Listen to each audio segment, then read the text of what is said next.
जय महामाई की। नमस्कार मित्रों, आज मैं माँ बगलामुखी पीठ परिषद चैनल के माध्यम से माँ बगलामुखी का एक शीघ्र फलदायी एवं चमत्कारी साधना बताने जा रहा हूँ, जिससे साधक अगर श्रद्धा एवं विश्वासपूर्वक करते हैं तो माँ का सानिध्य तो प्राप्त होता ही है, साथ ही माँ का साक्षात दर्शन भी होता है। मित्रों, इस साधना को जानने से पहले चैनल को सब्सक्राइब एवं लाइक अवश्य कर दें, ताकि शास्त्र सम्मत साधना मैं आप तक पहुंचाता रहूं।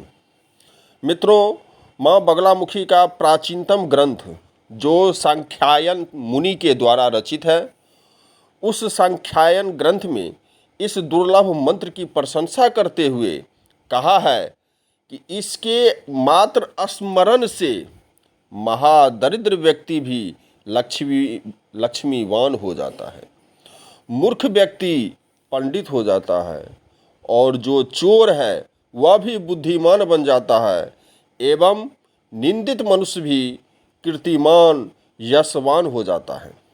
शत्रु पर इस मंत्र का प्रयोग करने से साधक का प्रतिष्ठावान शत्रु भी समाज में उपहास एवं असम्मान का पात्र बन जाता है।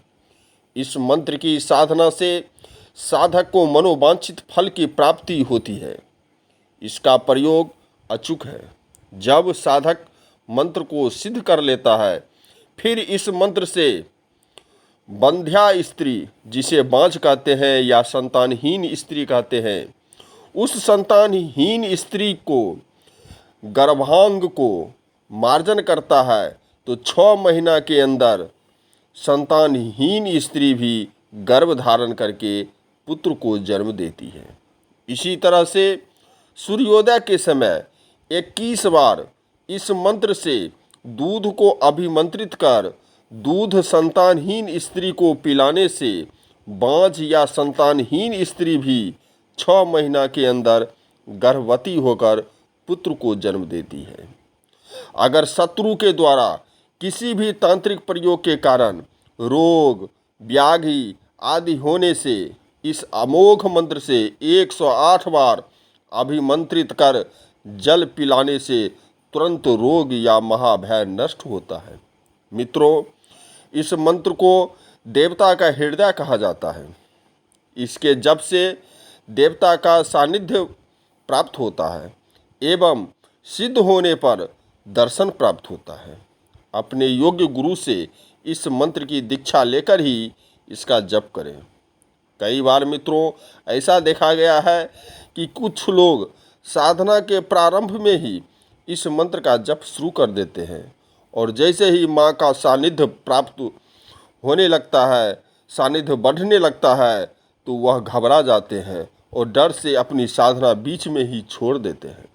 इसलिए साधकों को मेरा परामर्श है कि जब आपके गुरु कहें तभी इसका साधना प्रारंभ करें, अन्यथा नुकसान हो सकता है, जिसके जिम्मेवार साधक स्वयं होगा, चैनल नहीं। चैनल मात्र आपके जानकारी हेतु साधना दे रहा है, अतः सोशल मीडिया, पुस्तक आदि को पढ़कर अपने आप कोई भी साधना न करें। गुप्त विद्या गुरु मुख से ही प्राप्त कर गुरु के निर्देशन में ही करें। अब मैं साधना के बारे में बताने जा रहा हूँ। आश्विन शुक्ल पक्ष या किसी नवरात्रि में अष्टमी के रात्रि में शुद्ध पीला वस्त्र पहनकर संकल्प लें, फिर भैरव से आज्ञा लेकर माँ की पूजा करें। पूजा के बाद हाथ में जल लेकर विनियोग मंत्र पढ़ें। विनियोग के बाद न्यास करें। न्यास करने के बाद माँ का ध्यान मंत्र पढ़कर ध्यान करें। ध्यान करने के बाद बगला गायत्री मंत्र 108 बार जप करें। मित्रों, विनियोग, ध्यान मंत्र और न्यास यह गुरु मुख से ही प्राप्त करें, क्योंकि यह गुप्त विद्या है और इसको सोशल मीडिया पर डालना उचित नहीं होता है। इसलिए मैं सिर्फ आपको बता रहा हूँ, जो भी मंत्र है वह गुरु मुख से ही प्राप्त करें। और जब आप बगला गायत्री मंत्र 108 बार जप कर ले, फिर मूल मंत्र का जप प्रारंभ करें। मूल मंत्र है जो आपको स्क्रीन पर दिखाया जा रहा है। इस मूल मंत्र को मैं बोलकर आपको नहीं बता सकता हूँ, क्योंकि कोई भी सिद्ध मंत्र, गुप्त मंत्र वह बोलकर नहीं बताया जाता है। वह गुरु मुख से ही प्राप्त किया जाता है और गुरु ही जो है इस मंत्र को अपने शिष्य को देते हैं, तभी वह फलीभूत होता है। और जो सिद्ध मंत्र होता है वह मंत्र अगर आप प्रकाशित करते हैं तो आपकी सिद्धि का हानि होता है। इसलिए मंत्र जो है आपको स्क्रीन पर दिखाया जा रहा है, उसी तरह से शुद्ध शुद्ध उस मंत्र का आपको जप करना है।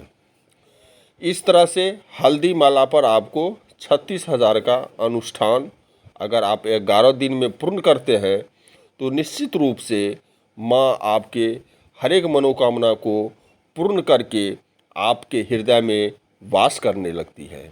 मित्रों, अगर आप श्रद्धा और विश्वास से करते हैं तो आपको माँ का दर्शन भी प्राप्त होता है। निश्चित रूप से यह एक अनुभूत प्रयोग है, इसलिए आप इस साधना को बहुत ही सावधानी से और निडर होकर के ही करें, तभी यह साधना आप प्रारंभ करें। अन्यथा आपको किसी भी प्रकार का डर हो या भय हो तो यह साधना प्रारंभ नहीं करें।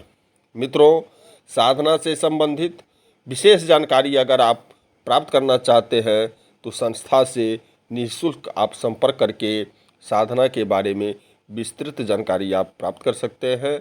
जय महामाई की।